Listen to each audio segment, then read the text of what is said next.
Hello, I'm Tim Durham, the beekeeper, and most of y'all know I'm a beekeeper, but you may not know I'm an ex-bull rider.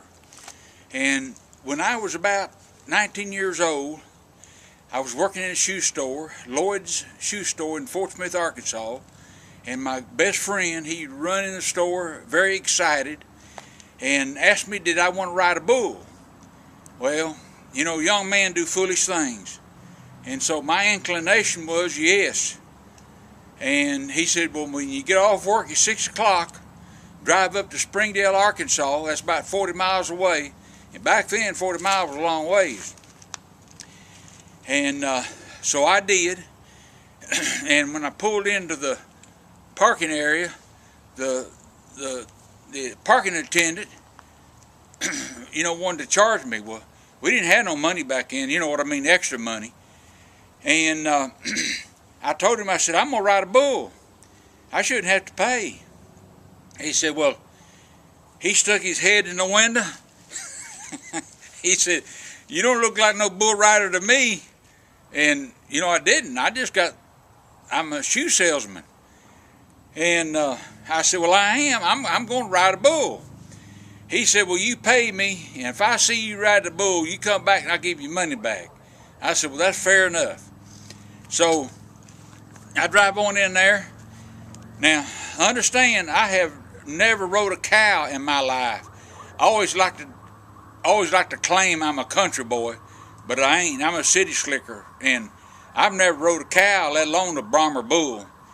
And so I park, and I know where now you got to understand, in Fort Smith, Arkansas, in Springdale, and all in those parts, rodeo is a big thing. I mean, it's sacred. It is so big. And so we've been to a lot of rodeos all my growing up there in the fairgrounds in Fort Smith. So I knew where to go. I went back there behind the bullpens. And there was a bunch of bull riders, and they looked like cowboys. And so I just eased up there behind them, and I didn't have a clue what was going to happen. Now, my buddy is riding, and I'm riding. What happened is two boys that done paid their fee, their mamas wouldn't let them ride. So they already made, and we rode in their name. And this is a bona fide, certified rodeo. They'd have put us in jail if they realized what we was doing. So, anyhow, I eased up behind them cowboys, them young men, like me.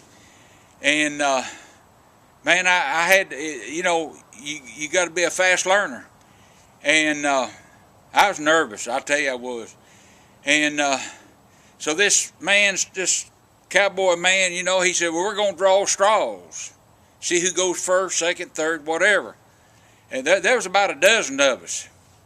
And I said, oh, dear Lord, do not let me be first. Please, dear Lord, do not let me be first.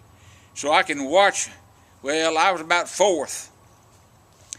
And if you don't think I was paying attention, them boys climbed up there on that gate, and then they shuttled across the top of that fence, got on top of that bull. Well, here come my turn.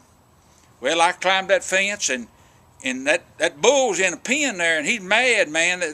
They're prodding him with that electric rod. And so you get up on that fence, and you shuttle yourself over, you get on top of that bull. Well, one of the boys' daddy knew what was going on, and he knew the head clown. He told the head clown, he said, now that boy, he don't know how to ride. He had never rode a bull in his life. Says, you're going to have to climb up on that fence and tell him what's going to happen. And so I shuttled across that fence there and that gate, and I got on top of that bull, above the bull, you know what I mean? And they put that rope around your hand, and then they put that rope underneath that bull's belly, and you sit down on the other end of that rope. Well, he's telling me what's going to happen, and I was so nervous that You know what jeans here, you know what jeans look like. You see the color of this jean right here, jean material? It's kind of faded blue. Well, when it gets wet, when it gets wet, it gets very dark blue. Well, I was so nervous that my right leg was, there was 10,000 people out there in that audience that paid good money to watch professional bull riders. And so when I got up there and that clown was telling me what's going to happen, I got so nervous that my bladder emptied down my right leg, and I had no control over it whatsoever. I didn't think to go tinkle before I got on top of the before I got there, and so that my bladder emptied down my right leg, and my right leg just turned dark blue, and I had to know that a lot of people around there, especially those cowboys, they had to know what happened. And so I dropped down on that bull, and they wanted me to tell them when to open the gate. I said, open it up, and man, that bull went out.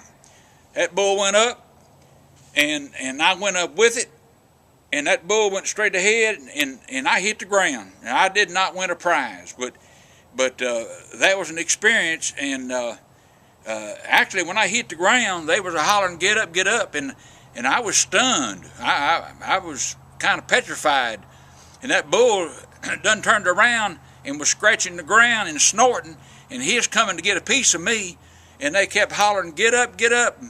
I finally regained my composure, and I got up and got to that fence just before that bull put his horns in my backside. So anyhow, that's the story, and that really happened. All right, y'all come back and see us.